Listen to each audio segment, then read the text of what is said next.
Bueno, bienvenidos. Vamos a empezar con el coloquio de videojuegos y localización. Vamos a intentar hacer un poquito más cortito para que también tengan tiempo los de doblaje. Por favor.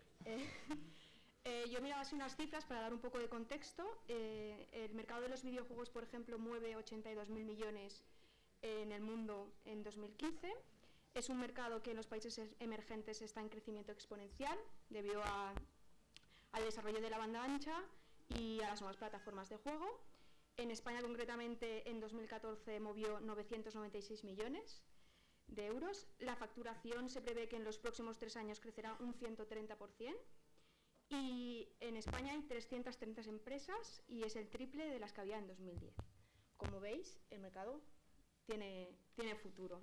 Y en relación a eso, quería preguntaros cómo conseguís el primer encargo de localización. ¿Qué pasos habéis dado? No sé si trabajáis como autónomos, trabajáis en empresa. Contadnos un poquito y os presentáis, decís el nombre y un poco la experiencia, así para que vaya un poquito más rápido. ¿Quién se anima? Venga. Bueno, mi nombre es Jesús. Llevo trabajando localizando videojuegos desde noviembre del año 2013, así que tampoco tengo mucho rodaje. Y bueno, en cuanto a la manera de conseguir los encargos, yo creo que todos los que estamos aquí en la mesa trabajamos para la misma empresa, como autónomos, yo creo que todos, ¿no? Pero bueno, sí que tenemos un proveedor de servicios. O sea, que vuestro proyecto principal es la de... empresa para la que trabajáis, Efectivamente. ¿no? O sea, falso autónomo. Sí, somos falsos autónomos. Bueno, yo en realidad no es mi cliente principal. Okay. Yo de estar en la universidad y tal, pues también compagino varios ámbitos. Bueno, yo soy Ramón Méndez y llevo desde 2003 en la industria del videojuego y traduciendo videojuegos desde 2009, creo recordar. ¿Y cómo conseguí el primer encargo? Pues yo creo que con un poco de suerte, sabiendo estar donde tenías que estar y cuando tenías la oportunidad aprovecharla y estar bien preparado para superar esas famosas pruebas de traducción, que realmente es lo que va a decidir si puedes dedicarte a esto o no. O sea, no es cuestión de las notas de la carrera, ni es cuestión de... No, es que si me das 3 años os llevo a aprender. Hay una prueba de traducción que es lo que va a marcar si puedes trabajar de esto o no, y hay que estar preparado para llegar a ese momento y aprovechar el momento de suerte de que te haga una prueba para probarla. Hola, yo me llamo José, llevo traduciendo videojuegos creo que desde 2002 aproximadamente. Empecé por casualidad, como muchísima de la gente que trabaja conmigo o de la gente que conozco en este entorno, porque una compañera de trabajo, de un trabajo que no tenía nada que ver con este, tenía una amiga que trabajaba en una empresa de localización de videojuegos ignota, muy pequeñita. Ella sabía que a mí me gustaban mucho los juegos y le dijo, y oye, ¿por qué no habláis? Y a lo mejor le puedes traducir para ella y tal y cual. Empecé así con cositas muy pequeñas y demás, y bueno... ¿También hiciste prueba de traducción o...? No me acuerdo. No me acuerdo. Era una empresa que supuestamente era muy profesional. No voy a decir el nombre porque todavía existe. Supuestamente era muy profesional y todo era muy serio, pero en realidad no lo era. Entonces, no sé, creo que... supongo que lo hice bien las primeras veces y seguí. O sea, en realidad fueron proyectos pequeños. Sí, eran cosas muy pequeñas. Era una empresa que hacía juegos muy pequeños que ahora, pues no sé, serían los típicos juegos pequeñitos de móvil, que no es un juego grande. Entonces, bueno, empecé por ahí y seguí. Y bueno. Hasta hoy. Sí. Muy bien. Bueno, yo soy Gema. Yo empecé pues prácticamente la vez que él, un mes antes. Entonces, lo mismo, estamos todos en la misma empresa. ¿Y cómo se consigue un encargo de este tipo? Pues lo que te llega. O sea, Diciendo que sea yo soy Sergio, actualmente soy revisor para Síntesis, para la empresa que trabajamos todos, pero antes también he sido traductor, lo sigo siendo, y también he sido project manager para otra empresa de localización de videojuegos. Como traductor, básicamente entré porque hice las prácticas allí de la carrera y me acabé quedando primero como traductor freelance y luego como project manager, y con Síntesis pues haciendo una prueba de revisión, en este caso, no de traducción. Conseguir clientes, pues como todos, mandas tu currículum y si hay suerte te hacen una prueba, si la pasas bien, si no, a seguir probando. Muy bien. La otra pregunta que habían hecho los socios de Atrae es ¿en qué creéis que una asociación como Atrae puede beneficiar al gremio en este caso de los localizadores? ¿Qué ventajas le veis? A lo mejor pues lo que habían comentado antes, ¿no? De intercambiar tarifas, saber cómo está el mercado, hacer un poco de fuerza gremial en ese sentido. ¿Qué ventajas le veis a la asociación? O darle visibilidad a la profesión con los premios, por ejemplo. He contestado yo, pero... Sí, iba a comentar que creo que lo ha dicho Jorge antes, que es un trabajo también muy solitario. Y yo he conocido, salvo a José, he conocido al resto de mis compañeros de trabajo hoy.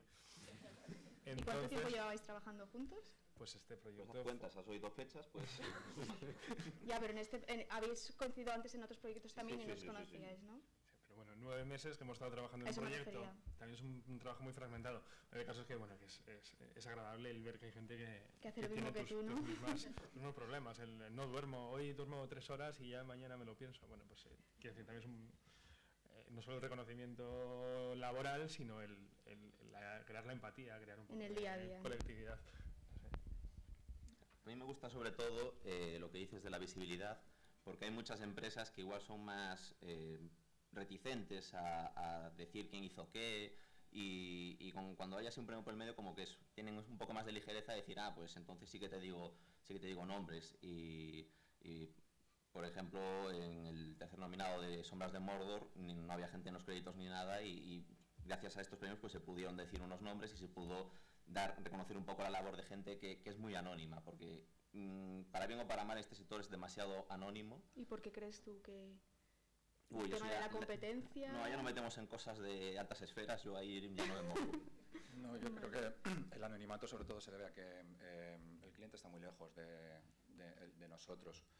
¿No sentís realmente que conoce, por ejemplo, el proceso, a lo que os enfrentáis cada día? Bueno, yo a lo largo de los años, al haber pasado por muchos clientes, con muchos de ellos no he tenido absolutamente ninguna relación, porque es la empresa la que tiene la cartera de clientes y nosotros hacemos el trabajo para la empresa. Entonces, algunas veces hay clientes que buscan o aspiran a conseguir muchísima calidad en su traducción, porque es un juego que tiene un presupuesto muy grande. Hablamos de presupuestos como los de una película de Hollywood, de 50 millones de dólares, de 100 millones de dólares. Es muchísimo dinero. A veces se dan cuenta de que realmente la traducción es importante, ayuda a vender. Y el cliente piensa o se le ocurre, o alguien se encarga de hacerle ver que tener un contacto con nosotros más cercano, mejorar esa relación, ayuda a conseguir que el producto final sea mejor. Y con algunos de esos clientes eso supone ir antes de empezar la traducción al estudio, ver un poco el juego, que en ocasiones está manga por hombro, está sin hacer, pero bueno, se ven cosas, te cuentan su intención y demás. Eso ayuda muchísimo a la hora de traducir, porque nosotros traducimos a ciegas, no tenemos nunca los juegos, no tenemos imágenes. Entonces, haber podido ver esas cosas antes ayudan un montón. Que nuestro trabajo se dé a conocer ayuda a que esos clientes se den cuenta de que realmente un trabajo mejor tiene una repercusión, ayuda a vender, ayuda a que el juego sea más conocido, a que salgan los medios y demás. Entonces, bueno, creo que la labor de la asociación es muy interesante en ese aspecto. Es beneficio. Sí. Quería hacer un inciso, que bueno, aquí estamos un poco centrando en traducción por motivos obvios y tal, pero realmente ese anonimato se expande también a otras ramas del propio proceso del videojuego. Por ejemplo, las ramas locales de grandes compañías, pues igual la gente que está mismamente en un Namco Bandai en España o un Ubisoft, que están igual trabajando con el producto, igual están promocionando marketing y dejándose la piel tanto como nos podemos dejar nosotros como traductores o los desarrolladores, pues también tienen ese anonimato. Muchas veces ni se plantean que puedan meterlos en los créditos. Es como que en el momento de hacer los créditos o de querer dar esa relevancia se piensa antes en quién está en el estudio o los contratos así más directos, que igual una gente que ya está como subcontratada por otros medios y que parece menos relevante, aunque realmente ha aportado tanto al producto como el que más. Y bueno, lo que os comentabas antes, también habían preguntado que cuál era el mayor reto al que os enfrentáis cada día y cuál es la mayor satisfacción que os lleva también. El reto suelen ser las prisas, como ya han mencionado, las fechas límite, porque además nuestros volúmenes de trabajo son enormes. Estamos hablando de juegos que suelen tener cientos de miles de palabras. unas se doblan con un margen mínimo porque hay que ir con sincronización labial, otras se doblan pero da igual porque no van sincronizadas labial. Entonces, dentro de los cientos de miles de palabras, cada una llevan distintas limitaciones, con lo cual hay que tener eso en cuenta a la hora de traducir. Luego tenemos la parte de in-game, la parte de texto, simplemente textos de juego, menús, etcétera, que también lleva sus propias limitaciones, especialmente si los juegos vienen de Japón, que es un horror, porque sí, te encuentras con que tienes que traducir un párrafo y lo tienes que traducir en 7 líneas de 52 caracteres cada línea, porque si no, no entra en el cuadro. Ya te las apañes para hacerlo. Eso cuando no tienes que calcularlo directamente en píxeles. Sí, bueno, eso también. O te dicen que las líneas tienen 18 U's mayúsculas, aproximadamente. Que no son caracteres, sino el tamaño aproximado, ¿no? Entonces, a veces es un gran reto porque no te van a dar más tiempo. Quiero decir, si son 100.000 palabras en 2 semanas a hacer entre X traductores, les da igual si son 100.000 palabras para sincronización labial, con un límite de lo que decíamos 18 W mayúsculas, o si va todo corrido y no hay ningún problema, el límite es el mismo. Las circunstancias no, sí, las no las tienen en cuenta, exacto, en realidad. Sí, sí. Normalmente no. ¿Y creéis que, por ejemplo, nosotros deberíamos educar un poco a los clientes, involucrarlos para que ellos sepan de las limitaciones y el tiempo que requieren esas limitaciones? Nosotros intentamos hacerlo cuando a veces te topas con la realidad, que es que lo que pide el cliente no es factible, no da tiempo. Físicamente no hay tiempo posible para hacerlo. ¿Y cómo reacciona el cliente cuando entonces le comentas la realidad? Sí, si hay posibilidad, se intenta explicarle qué es lo que está pasando, qué soluciones puede haber, meter a varios traductores, porque a veces el cliente no quiere que haya 2 como mucho, por ejemplo, para no degradar la calidad. A veces con eso es imposible, hacen falta 5 o 6 personas a la vez. Se le explica eso o se le explica que es imposible encajar esos diálogos que ellos piden con esos requisitos de tiempo, de tamaño de frase, que necesitamos un poquito más de margen. Normalmente si hay un problema muy gordo y se le mandan unos ejemplos suficientemente claros, suelen entenderlo y suelen intentar adaptarse. A veces no es posible, porque el cliente tiene que sacar el juego 45 días después y ya está, hay que hacerlo sea como sea.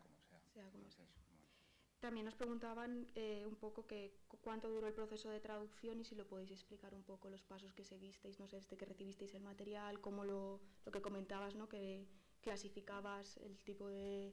Sí, generalmente el proyecto llega pues, a los PM, a los Project Manager, que se lo pasan al revisor, que es quien suele tener todo el material de referencia cuando lo hay, y si lo hay. Este normalmente elabora una serie de criterios para poderlos compartir, porque claro, si no sería imposible coordinar a tanta gente. Se distribuye el trabajo entre los traductores. Por lo general se suele hacer primero todo lo que es audio, todo lo que se va a doblar, que es lo que corre más prisa, porque luego hay que llamar a actores, doblar, hacer retakes, todo eso. Y el in-game, los textos del juego se suelen hacer después. ¿Qué ocurre? Que muchas veces estás doblando diálogos de un juego que no sabes cómo es ni de qué va, porque estás doblando diálogos en el aire, no estás doblando los menús, no estás doblando los textos explicativos, no estás traduciendo los textos explicativos, etcétera. Entonces, el proceso básicamente es, nosotros nos llegan los textos con más o menos contexto, se traducen, se envía una batería de preguntas acompañando la entrega normalmente para que el cliente tenga bien responder nuestras dudas y darnos algo más de contexto. A veces llegan esas respuestas, a veces no, a veces llegan cuando ya se ha doblado. Y bueno, pues por suerte siempre hay un proceso de testeo, no solamente el testeo del propio juego, sino un testeo lingüístico en el cual se suelen subsanar bastantes errores y verlos. Ese testeo a veces se nos comunica qué ha pasado y se nos pide opinión, otras veces el cliente lo integra por su cuenta y riesgo y nosotros nos enteramos 3 meses después de que han cambiado un término del juego y nosotros llevábamos 3 meses traduciéndolo como lo habíamos traducido desde el principio y no como el cliente lo ha cambiado. Pues es que cosas así podemos tirarnos una tarde. Sí, a veces ocurren cosas tan absurdas y tan delirantes como que el guión viene con muy poquito contexto Y entonces tú estás traduciendo un diálogo en el que tienes los nombres de los locutores, con suerte, que a veces no, y te encuentras con que no sabes cuánta gente hay en la conversación. Y entonces los yous del inglés, que pueden ser tú, o pueden ser usted, o vosotros, o ustedes, no sabes cómo resolverlos. Tienes que hacer una pregunta y esperar que el cliente te la responda, pero no hay tiempo. Entonces, a veces, sin comerlo ni beberlo, te armas un follón tú solo increíble por cosas tan sencillas, sí. aparentemente como Eso es porque los clientes en general, o sea, el cliente inglés en general no piensa en otros idiomas, piensa solo en el inglés.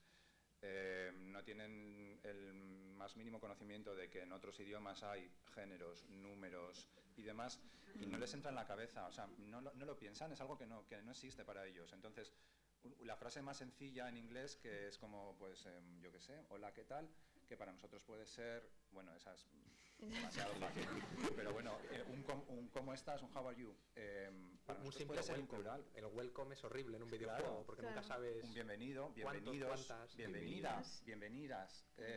Si no sabes con quién estás hablando, no sabes cómo traducirlo. Claro. A veces consigues una solución neutra que cuele, pero otras veces no se puede hacer y los clientes no siempre responden a las preguntas. No acaban de entender un poco Sí. la situación, ¿no? Sí, te responden a lo mejor 45 días después, cuando ya se ha grabado. Claro, cuando una cosa está grabada, el actor vete a saber dónde está. A veces es terrible. Y es muy frustrante porque la solución es muy fácil, pero no. Si tuvierais una comunicación algo más directa, Sí. se podría solucionar enseguida. Y también os preguntaban qué tipo de herramientas de traducción utilizáis, si es que utilizáis algunas a la hora de traducir, y un poco también el día a día vuestro, ¿no? Si, no sé, os marcáis por palabras, por tramos, por tandas, no sé, cómo os organizáis un poco el día a día. Con las herramientas depende mucho del tipo de empresa, del tamaño de los proyectos a los que se enfrentan, porque cuando estás haciendo un juego de móvil que tiene 3.000 palabras, como mucho, es una cosa muy manejable, es una cuestión de horas que se está perfectamente controlada. Cuando haces un juego muy grande, que estamos hablando, pues, a ver, por ejemplo, la trilogía del Señor de los Anillos, los 3 libros no llegan al 500.000 de palabras. Un videojuego de rol grande puede tener 1,5 millones con facilidad o más. O un juego de baloncesto que estaba haciendo alguien de vosotros. Sí, yo. Sí. Yo, por ejemplo, en este mes he revisado unas 700.000 palabras de un juego de baloncesto de textos reciclados de otros años. Ni siquiera habíamos empezado con los textos nuevos del año en curso, que serán otras 700.000 aproximadamente. Cuando te enfrentas a esos volúmenes de palabras en los que hay varias personas traduciendo y revisando a la vez y demás, obviamente no se puede usar un Excel o un Word y traducir así directamente, necesitas Una utilizar SDLX, Trados. Nosotros trabajamos con Trados porque es lo que nos funciona mejor. Y generalmente la proporción revisión-traductor, ¿cuál suele ser, por ejemplo? No sé si sois 4 traductores, 2 revisores, o no funciona así. Generalmente, a no ser que sean juegos enormes, se intenta que haya un solo revisor para poder dar la coherencia a 5 o 6 traductores que van a hacer entregas parciales. Si es un juego enorme, como alguno que estamos manejando actualmente, sí que es inevitable que tiene que haber 2 revisores a tiempo completo que se coordinan lo mejor que pueden. Para ello empleamos también memorias de traducción online, de forma que podamos ver en tiempo real los cambios que se están haciendo, bases terminológicas online también, todo para intentar garantizar la mayor calidad con las circunstancias en las que tenemos que trabajar. ¿El secretismo este que habéis comentado lo tenéis entre vosotros, compañeros que estáis trabajando en el mismo proyecto? O sea, ¿el cliente ve bien que habléis mucho entre vosotros? ¿Lo ve mal? ¿Os deja, no os deja? ¿Os da pautas? No lo suele saber. No suele enterarse, ¿no?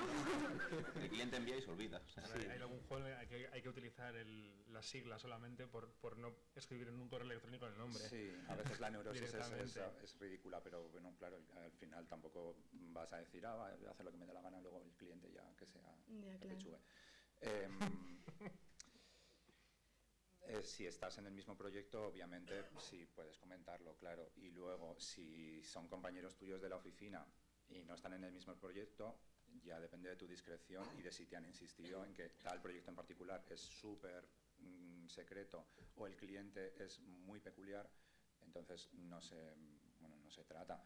Pero en principio, bueno, tampoco hay más. No, yo me refería más en proyectos así grandes, que tenéis un equipo, si el cliente lo ve como algo positivo que habléis entre vosotros o prefiere que trabajáis de manera individual y luego sea el revisor el que... cliente o le da igual no o... sabe la estructura. No saben que existimos. Sí, excepto en casos muy concretos, estoy pensando en un juego que sabéis vosotros, ¿no? Que no puedo decir, pero alguno de mis compañeros conoce, en el cual se nombra en comunicaciones internas con su nombre clave y está todo muy delimitado quién tiene acceso a ello, y efectivamente ese juego solo hablan de él quienes pertenecen a ese juego, pero es que dentro de la misma empresa, a no ser que lo veas en algún correo o en alguna planificación, ni siquiera otro revisor sabe que ese juego se está haciendo o que existe. Quiero decir, juegos que no están anunciados y que yo, por ejemplo, trabajando en la misma empresa, me he enterado que se están haciendo de refilón,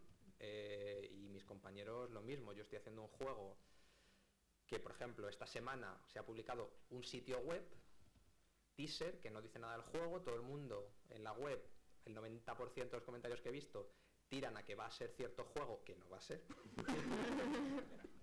Con lo cual yo creo que a veces es contraproducente, porque están creando unas expectativas que cuando realmente lo anuncien habrá quien esté muy contento de que no sea ese y sea el que va a ser, que eso son secuelas todo. Pero claro, la gente está esperando un juego, le crean unas expectativas y luego llegará el E3, anunciarán que va a ser este otro y la gente dirá pues que vaya bluff, tanto para nada.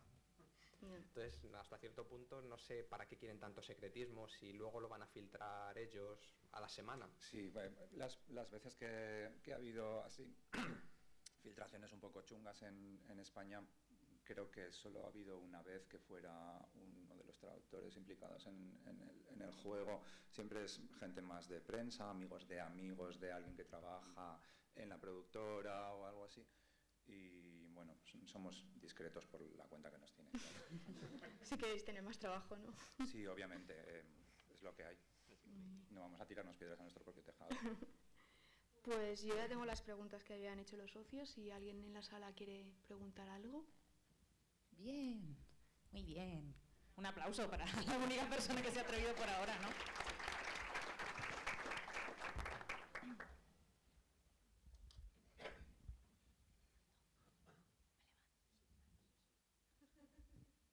Hola. Hola. Que, bueno, hace no tanto los juegos eran un producto final que te llegaba a tu casa en CD-ROM, ¿no? Como sugiere la RAE. Y ahora se publican en una plataforma en línea y a la semana hay un parche, a la siguiente semana hay un parche de un evento, a la siguiente una actualización.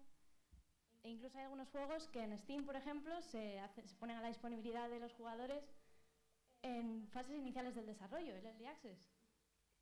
¿Cómo afecta este cambio, bueno, que también está un poco en la línea de inmediatez que comentábamos antes, al rol del traductor? Básicamente, más prisas. Cuando dicen que van a hacer una beta abierta a jugadores, hay dos opciones: que el desarrollador tenga un poco de cabeza y esa beta abierta sea en inglés para todo el mundo, o que decidan ponerlo traducido, lo cual es normalmente imposible, porque las betas abiertas se suelen hacer con varios meses antes del lanzamiento. Varios meses antes del lanzamiento el juego no está traducido entero, vamos, ni de broma. A no ser que saquen demos o algo así y se haga una traducción específica, realmente no nos afecta en ese aspecto. Sí que nos afecta en el sentido de parches, de modificaciones, etcétera. Por un lado está bien, es más trabajo, porque todo eso hay que traducirlo, hay que traducir las notas de prensa correspondientes, los cambios, etcétera. Por otro lado, seguimos hablando de un producto que está en constante desarrollo, es decir, no es una película que está rodada, recibo la película, fuera. Es un juego que cambia y a veces te cambian un género de un personaje o te han cambiado la mecánica, y eso que habías traducido, que nos había quedado tan bien y tan estupendo, ya no funciona, porque lo han cambiado o han cambiado la imagen o han sacado un parche y resulta que, pues eso, que la mecánica de juego que pensábamos que funcionaba de una forma, esa vez que teníamos referencia, ya no funciona así. Sí, luego también está este tema de los parches, a veces, en muy contadas ocasiones, sirve para arreglar errores, Entonces, si se ha descubierto algún desastre tipo que en el juego principal salta una frase en alemán de un personaje que de repente ha pasado algo al implementar los subtítulos y de repente una voz en castellano es una frase en alemán. Está en el juego, está a la venta en todas las tiendas. Si el juego funciona por venta online y demás, tiene una solución muy fácil, que es en el siguiente parche incluir el audio correcto y solucionar el problema. Entonces, bueno, puede servir para eso. El problema también es que cuando el cliente a veces tiene un control de calidad posterior a nuestra entrega y decide arreglar cosas o corregirlas, o lo que él cree que es corregir algo, te puedes encontrar con que 2 meses después, cuando tienes que traducir otra parte del juego, nuevos niveles o lo que sea, la terminología que tú tienes, si el cliente no se ha molestado en comunicarte los cambios, no sirve, porque no coinciden, los menús han cambiado, tal arma ya no se llama así porque alguien pensó que era mejor llamarla de otra manera y no te han avisado. Entonces, bueno, es un poco un arma de doble filo. Hola, lo siento, esto es para Atrae, ¿vale? Es decir, yo no soy del oficio, pero me habéis roto el corazón. Así que aporto una idea. Lo que estáis hablando es conflictología del trabajo. Lo que estáis comentando es no hablar. Entonces, señor Atrae, ¿qué pasa si hacéis una jornada con audiovisuales? Yo he leído en los periódicos que este país y otros, no sé, que es uno de los principales creadores de videojuegos. Entonces, mi conclusión es que no entiendo por qué no hay una jornada de diálogos entre productores, entre creadores, donde se puedan discutir todos estos temas y donde se puedan decir, oye, mándame esto, oye, mándame lo otro. Y la tecnología está bien, pero el cara a cara y decir las cosas también están bien. Entonces, Atrae. Bueno, desde la asociación yo creo que también vosotros también tenéis congresos, conferencias, y también yo creo que el problema es la gran competencia que hay entre las empresas, ¿no? El secretismo lo llevan a todos los campos, no solo vosotros. La teoría es hermosa. La teoría es hermosa. La teoría es maravillosa y efectivamente el panorama ideal pues serían esos encuentros, de hecho hay algunas empresas que sí que hacen igual unas jornadas de preparación para la traducción de un juego, que pues puede ir algún revisor, en vez de los traductores que van los revisores, tampoco vamos a ir ahí 50 por motivos obvios, pero hay muchas desarrolladoras en el mundo, muchísimas, y hay muchas que son pequeñas o medianas que ven lo que es la localización a distintos idiomas, ya no digo el español, me da igual cualquier idioma del mundo, como un lujo. ¿Sabes? O sea, no le dan la importancia de decir, esto hay que hacerlo sí o sí, no, lo consideran un lujo, de tal modo que igual les compensa más invertir solo en la traducción de la página de Google Play, que igual lo traducen por 300 euros a 13 idiomas, que invertir en cada uno de esos idiomas. Y con eso les llega, porque imagínate, traduce una página en lituano y un lituano va a decir, hombre, una página que está en mi idioma para variar, pues ya le han vendido el juego, porque le están aportando algo que no aporta a la competencia. Luego, insisto, cada empresa es un mundo, y así como unas se preocupan de estar más cerca del traductor, ofrecer esos cursillos, etcétera, la gran mayoría pues ven esto como algo que tienen que hacer, como una necesidad, como que insisten mucho desde España, la rama de España, pero no entendemos muy bien por qué se quejan si las cosas salen mal. Está en español, ¿qué más da? O sea, y bueno, por poner ejemplos que habrá quien entienda y quien no, está el caso de The Walking Dead, de los juegos de The Walking Dead, de Telltale Games. Bueno, en fin, o sea, son para darle de comer aparte, quemarlos, prenderle fuego y... Pero pierden ellos, porque pierden ellos, pero les da igual. Les da igual, te puedo asegurar que hubo campañas de esto de firmas, hubo traductores profesionales que contactaron con ellos, hubo gente que fue incluso a la oficina en plan, mira, estáis perdiendo dinero, y les da soberanamente igual. Con lo cual, obviamente, en primera instancia está eso, que para muchas lo que es la localización es un lujo y van a invertir o no, o más o menos, involucrarse más o menos, según lo que les importe la importancia que le den a la localización. Y en segunda instancia está la competencia feroz, como decían alguien aquí, la competencia feroz entre empresas. Es decir, lo que es el E3, la Gamescom y el Tokyo Game Show son sagrados. Todo lo que pueda ser, ocurrírsete la locura de igual de coger 10 minutos de un juego, de un tráiler, para llevarlo a un sitio y enseñárselo a un traductor, ya es pánico a que por el camino se haya filtrado, aunque sea típico fotograma esquinado, que no se ve nada, que dices, oh, yo puedo intuir ahí que va a ser, lo que decía Sergio, va a ser este juego, y no tiene nada que ver, pero porque iluminación, foto mal hecha, lo que sea. Y entonces ahí hay un pánico atroz. Es decir, y aquí ya te pongo incluso caso desde el punto de vista académico, para conseguir que una empresa se involucre, incluso con juegos ya lanzados, a pasarte material, en plan, ¿me dejas ver los archivos de subtítulos o me dejas ver los archivos de doblaje, etcétera? No lo hacen, porque dicen, no, porque eso es una filtración, tal, pero si el juego está a la venta ya, ¿qué te cuesta dármelo para hacer un análisis, crear un artículo y ayudar a que tus futuros juegos estén mejor traducidos gracias a que desde la academia hemos usado este ejemplo, etcétera? Y no quieren hacer ni eso, ¿sabes? Con juegos ya lanzados. Con lo cual, obviamente, el diálogo es complicado, pero por aquí, como también decía alguien, se está jugando muchísimos millones en cada proyecto. Incluso aunque sea una empresa pequeña que haya invertido 3.000 euros, esos 3.000 euros le van la vida y le son la diferencia entre comer ese mes o acabar debajo de un puente. Con lo cual no se van a arriesgar ni lo más mínimo en arriesgarse a que una pequeña filtración, un pequeño fallo, una tontería como que el conserje diga, pues hay 5 frikis reunidos, están viendo no sé qué de un asesino saltando por casas. Pues solo eso puede suponerle una pérdida de millones y no se van a arriesgar a eso casi en ninguna circunstancia. Y luego por encima, si le sumamos que la mayoría consideran esto un lujo que hacen por aquello, pues... Perdona, yo insisto, soñar es gratuito, ¿eh? No, y dar es obviamente. imposible, ¿eh? Otro de los motivos de que esto sea tan farragoso, tan complicado, es que muchas veces la cadena de intermediarios entre las personas que están programando el juego en un estudio, o sea, los que lo están haciendo, y nosotros, hay mucha gente en medio. En general, la mayoría de los estudios pertenecen o están asociados o tienen un contrato con una distribuidora, que son las empresas grandes que se anuncian por la tele, Activision con sus juegos y demás. Estas productoras son las que intentan rentabilizar los juegos al máximo, son las que se encargan de ver en qué mercados puede venderse y dónde hay que traducir. Para la gente que está en el estudio haciendo el videojuego, la traducción es una cosa que les pilla súper lejos, les da igual, ni siquiera la hacen ellos, la hace la gente de la productora, de la distribuidora.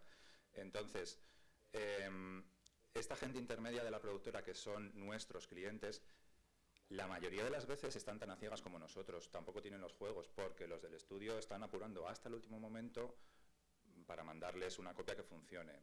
También, pues bueno, por problemas de competencia, porque la productora tiene voz y voto en el juego y ellos no quieren arriesgarse a que les digan, es que estáis haciendo una mierda de juego, esto no se va a vender, tenéis que cambiarlo. Vamos a esperar hasta el último momento para enviárselo y así ya no les da tiempo a decirnos nada. Entonces, todo eso se va acumulando para que al final nosotros nos comemos el marrón. Resumiendo. Yo quería decir una cosa muy breve sobre el momento, y es que creo que la exigencia que hay en España y en los países latinoamericanos con el idioma español es mucho más alta que la que tienen los propios ingleses con su propio idioma. Entonces, que falte una tilde en una traducción de un videojuego es un drama auténtico, cuando que falte una apóstrofe en una traducción, o sea, en un texto original en inglés. O sea, que creo que ellos tampoco lo valoran y les resulta difícil entender. Sí, bueno, para la mayoría de los clientes hasta hace poquísimo el español era una masa informe que ocupaba de Estados Unidos hacia abajo y también un poco de Europa, y entonces era válido traducir un juego, digamos que en México DF, y venderlo en España, cuando la realidad muestra que si tú intentas vender un juego traducido en español mexicano aquí, no se va a vender porque la gente se vuelve loca cuando lo oye, o sea, flipa. No... Es invendible, o sea, se considera un subproducto. Y viceversa. Sí, sí. O sea, ¿viste lo que pasó con el Dying Light? No. En el Dying Light a alguien se le ocurrió la maravillosa idea de, obviamente se hizo la traducción al español y se hizo la adaptación al LATAM, como se hace muchísimas veces en casi todos los juegos últimamente. Y entonces fue al doblaje, y no tengo ni idea de a quién se le ocurrió que los actores de doblaje españoles hiciesen los mismos personajes en LATAM, pero sin cambiar la voz ni nada, o sea, con su perfecto acento de Badajoz, de Cuenca, donde sea, diciendo güey y todo esto, o sea, obviamente se montó un Cristo en Latinoamérica. Claro, y a ellos les parece rarísimo, pero por esa gente, porque se ha vuelto loca.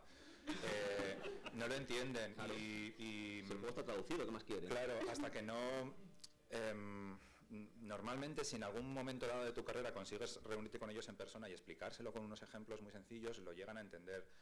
Pero es el juego, el siguiente ya se les olvida. Claro, depende muchísimo de que ellos hayan tenido contacto con otros idiomas extranjeros y francamente en Estados Unidos es complicado.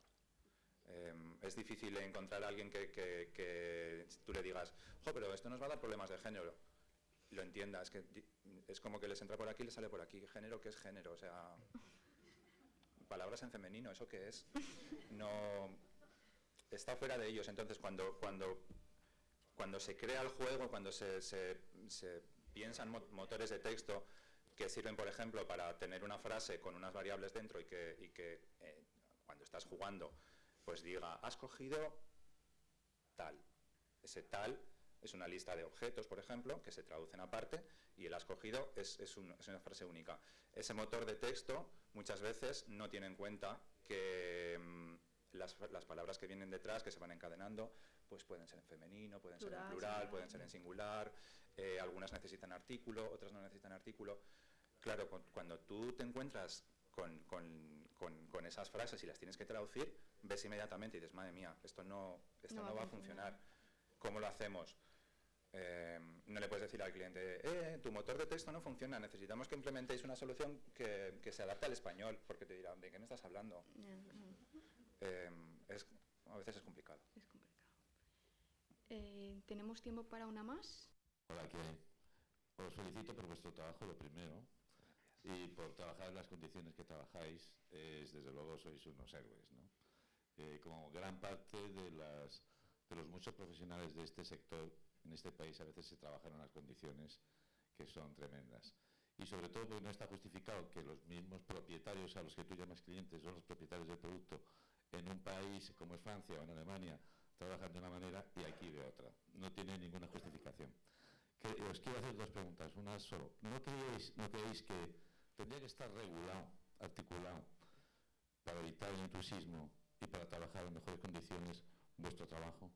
Esa es la primera. Y la segunda, hablando de los derechos en los títulos de crédito, los autores son generadores de derechos de la propiedad intelectual. Hay unos derechos que se llaman derechos morales, entre los cuales están incluidos la inclusión de los títulos de crédito. Son irrenunciables. Aunque tú firmes en la cesión de derechos que se hacen a los propietarios del producto, que cedes todos los derechos, esos no se pueden ceder. Es decir, los propietarios del producto están obligados a poner nuestros nombres en los títulos de crédito. ¿No creéis que ya es hora de que se enteren? No, si lo saben, les da igual. De obligarles a que lo cumplan. En el caso de los créditos, también depende de la empresa. Hay empresas que simplemente ponen localización al español y el nombre de la empresa, es decir, como ha pasado con los compañeros premiados, esto es una cosa global, no podéis venir a recoger los premios. Entonces aparece localización al español, la empresa. Hay quienes al final del proyecto preguntan quiénes han hecho esto y sí que aparecen unos nombres. Lo que sí que ocurre a veces es, les mandas 9 y dicen, no, caben 3. Porque aquí ya hay mucha gente y no podemos poner 9 personas en español. Respecto a lo del intrusismo, pues creo que no es algo propio de los videojuegos, aunque quizá en los videojuegos, como pasaba con los fansubs de los que hablaban antes, es más patente. Quiero decir, una desarrolladora indie pues coge a su amigo, a su primo, a su no sé quién, que se sacó el first, sabe algo de inglés y te traduce el juego. Pues vale, quiero decir, para mí siempre el mayor problema de la traducción es que es algo que está ahí y que si no estuviera no tendrías el producto, porque no podrías leer un libro, no podrías ver la película, no podrías jugarlo, o sí, pero no sería la misma experiencia. Pero nadie se queja, o sea, sí se queja si está mal y si es muy fehaciente, pero nadie devuelve un libro porque esté mal traducido, por ejemplo. Entonces, para la mayoría de clientes, o como decían antes, sobre todo si son estadounidenses, eso de la traducción es pues como un lujo. Bueno, pues si ya lo tienen en español, ¿qué más da quién lo haga y casi cómo lo haga? Mientras esté en español y lo entiendan, pues allá las penas, ¿no?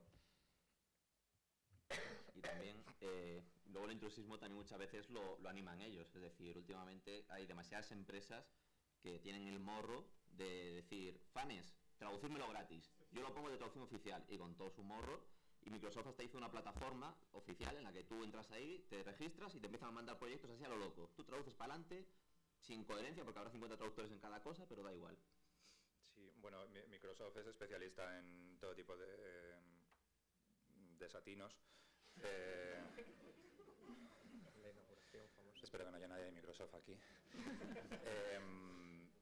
Como volverse loco con el español de Latinoamérica. Uy, este caso, Halo. Sí, con los Halos, que son unos videojuegos súper famosos, son históricos.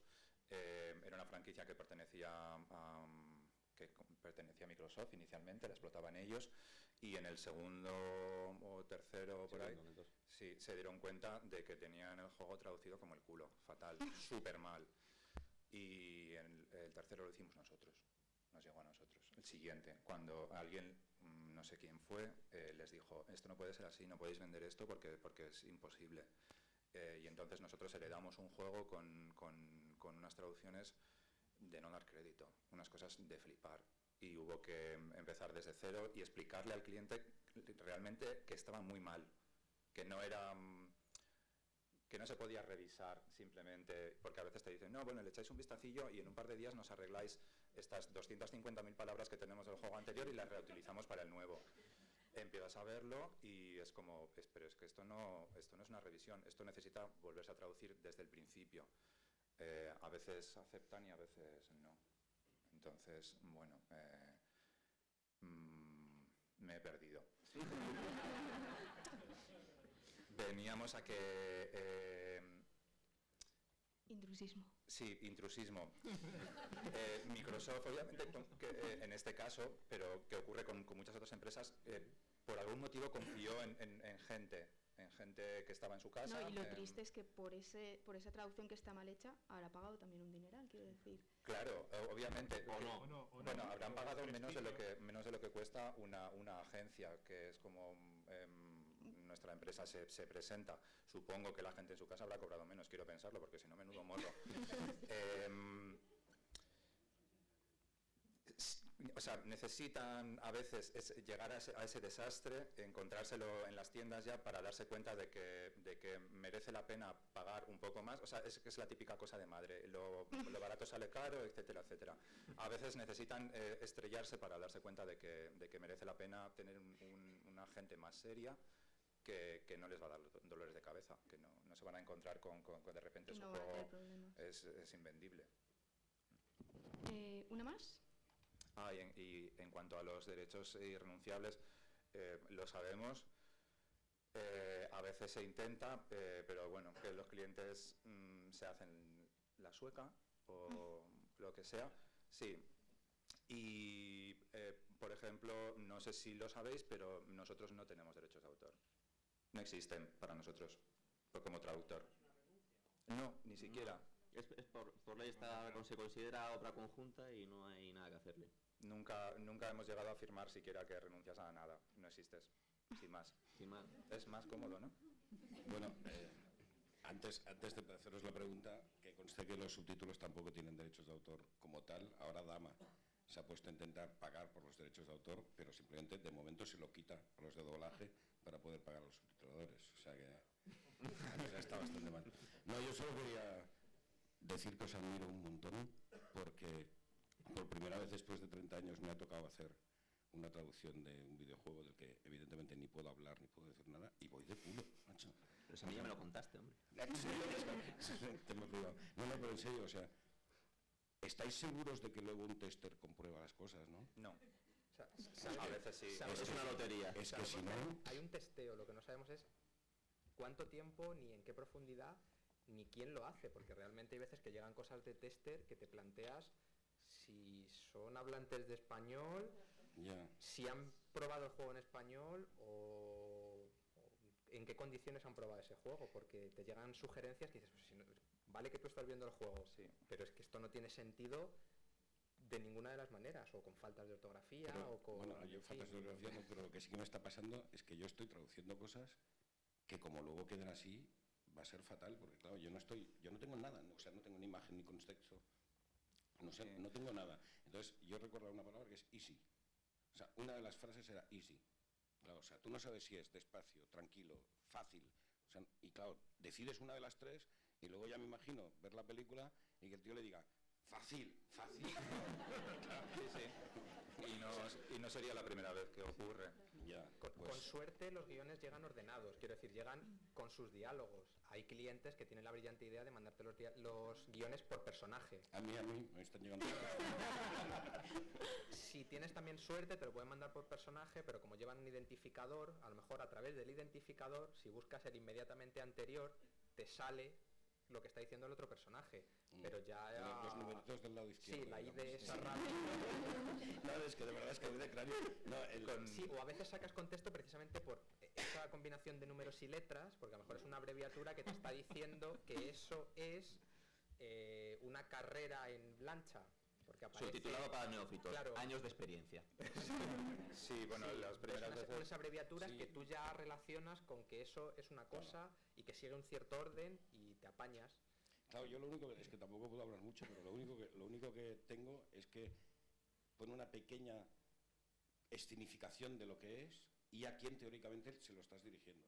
Pues tienes bastante, ¿eh? A mí eso no. De repente te pone Avatar, por ejemplo. O sea, que está dirigido a un avatar, ¿no? Y la frase de arriba es, yo qué sé, how are you, por ejemplo. Y la siguiente, que también te pone avatar, es what are you all doing. Entonces, claro, en este caso, sabes que el segundo es plural, pero el primero no tienes ni idea. Y eso es horrible. Sí, Es pan de cada una día. incertidumbre todo el rato. Bienvenido. Chicos, no, espero que sea solamente En cuanto a lo de los testers que comentabas, yo he hecho un par de veces, bueno, unas cuantas veces, testeo de localización con el cliente, en el estudio, y bueno, depende un poco del dinero que se quieran gastar. Se hacía antes, ya hace años que las empresas grandes tienen sus propios equipos internos, las editoras normalmente, y entonces una editora hace el testeo de todos sus estudios y demás en un sitio, en una ciudad, en la que sea. Yo he estado testeando juegos pues desde una semana, jugando el jueguecito entero pues, de día y de noche, mirando tus cosas. Si lo has traducido tú, te lo sabes de memoria, entonces vas viendo todas las frases. El audio ya no se puede arreglar porque está todo grabado e implementado en el juego, pero puedes arreglar menús, puedes arreglar cosas. Desde una semana he llegado a estar 2 meses con una locura de juego, con una locura de cliente. 2 meses en Los Ángeles allí, jugando al juego todo el rato, esperando a que fueran arreglando cosas de las que tú cambiabas, volvían a mandar otra versión del juego, volvías a jugar otra vez. Quiero pensar que quedó bien, pero yo, no sé, cuando llevaba 10 días allí, yo solo quería que explotase todo y que me mandasen a mi casa, porque no es nada divertido y no te vuelves loco, no ves las cosas y es tremendo. Con juegos de clientes muy famosos, hemos tenido que ellos tienen controles de calidad que los hace gente, bueno, latina, y de repente te dicen que caldero, o sea, no, cubo, por ejemplo, cubo de fregar, coge ese cubo, que cubo no se puede decir, porque no es cúbico. Y quieren poner caldero o la palabra de turno que él se sepa. Y claro, lo ves y dices, ¿cómo que no? Es gente que no es española, es mexicana, es de donde sea, y para ellos eso les parece un error. Si el mecanismo de trabajo con ese cliente consiste en que marca errores, tú los ves, los apruebas, decides, vale, esto sí, la hemos cagado, tenemos que arreglarlo, vamos a cambiarlo, no sé qué. Bien, pero cuando el cliente hace los cambios por su cuenta, tú te encuentras con que el cubo ha desaparecido y se ha convertido en otra cosa, que a veces está bien y a veces no lo está. Porque, bueno, ellos trabajan por su cuenta y no te informan de los cambios. O sea, que no me puedo quedar tranquilo, vamos. No, pero llega un momento en el que entras en trance, en nirvana y te da igual. Sí, es así de feo, pero te da igual, claro, porque no está en tus manos ya. Es imposible. A mí me preocupa porque no es la parte de in-game, sino la parte que se dobla. Claro, que es lo peligroso que siempre estás pensando, pensando, Dios mío, que... Si hay cosas que no son correctas, que van a reenviarlo para que se hagan retakes, o... A veces sí. si se quieren gastar el dinero y si saben un poquito lo que están haciendo, pues se juntan las cosas que hay que corregir y luego se regraban otra vez. A veces no. Espero que así sea. Pues. De hecho, te voy a poner una situación graciosa, porque lo gracioso de todo esto, bueno, en primera instancia debería haber testeo siempre, debería ser imperativo. Es lo primero que se recorta cuando hace falta, en plan, no, ya presupuesto, pues el testeo a paseo. Lo tal cual viene traducido tiene que estar bien, para adentro. Luego también igual invierte en testeo, en plan, te pago 10 horas, y dices, pero el juego son 50, hasta donde ves, lo que te dé a ti. Entonces se escatima mucho en el testeo y desde luego muchísimo más de lo que se debería. Y dentro de eso, tú puedes mandar tu traducción, saber que está bien traducida, que está bien revisada, que va perfecto tal, y que esa traducción la testee el Paco, el Venancio y el primo del vecino, del cuñado, de la secretaria de la empresa. No te avisan de nada y el juego sale a la venta, pues eso, con faltas de ortografía, con burradas. Y entonces, claro, ¿qué pasa? Luego los créditos estamos nosotros, porque ellos no salen. Luego por encima la culpa es nuestra. Bueno, pues si os parece hago la última pregunta, que es si recordáis vuestro primer trabajo, vuestro primer gran trabajo, el primer trabajo que os marcó y si nos lo podéis contar. Teníamos ganas aquí. Es que sí, como la dijiste antes, estuvimos pensando a ver si nos acordábamos y además yo no me acuerdo de mi primer trabajo.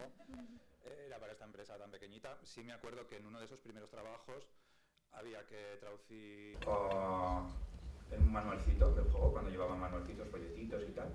Y entonces, bueno, las consolas, pues la Xbox, la PlayStation y demás, tienen una terminología. Los botones se llaman de una manera que está fijada por el cliente y que tú no te puedes inventar. Y hay que respetar siempre. Cuando un estudio termina un videojuego, ese videojuego se envía a la consola correspondiente para que teste en su parte. Si algo está mal, se devuelve y hay que cambiarlo. Entonces, bueno, interesa que eso esté bien. En uno de mis primeros juegos, el glosario con el que trabajaba la empresa de localización tenía traducidos los mandos de una consola, abreviados como stick, anal, der y stick, anal, id. O sea, el mando analógico, derecho e izquierdo. Era anal con un puntito.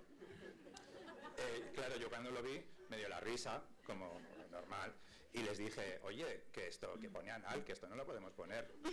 Pues hubo que ponerlo. Y salió así.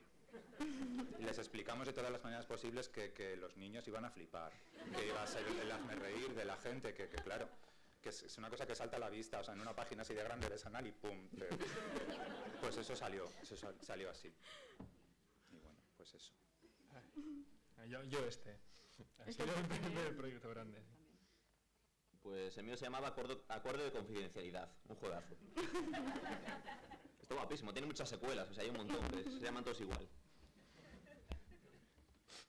Bueno, yo tampoco recuerdo mi primer trabajo, pero que me haya marcado fue un juego de fitness, que estuvieron muy de moda hace tiempo, que incluía ejercicios. Tengo la suerte de que uno de mis hermanos es fisioterapeuta, con lo cual podía preguntarle por terminología de distintas posturas y cuerpos y lesiones. Hablar de posturas después de análisis. He dicho fitness antes. Y el juego también incluía una parte de recetas. El cliente había mandado una serie de recetas americanas, con productos americanos, medidas americanas, instrucciones americanas, y eso tenía que pasar al español.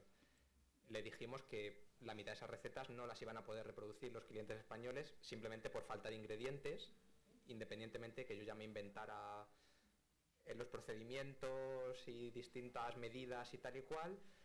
Ahí sí que debo reconocer y agradecer públicamente a mi madre su inestimable ayuda con la parte de traducción de recetas, pero fue un horror porque además es un juego que obviamente pues, no vendió, porque bueno, pues juegos de fitness había a mí, y a mí me costó muchas noches de pelearme con los hervidos y asados y las cosas raras que comen los americanos. ¿Y qué más? Yo sí, no, el primero el más importante que he hecho ha sido este, el primero. Y bueno, ha salido bien la cosa, parece, ¿no? Bueno, pues entonces cerramos aquí ya el coloquio. Muchas gracias y enhorabuena.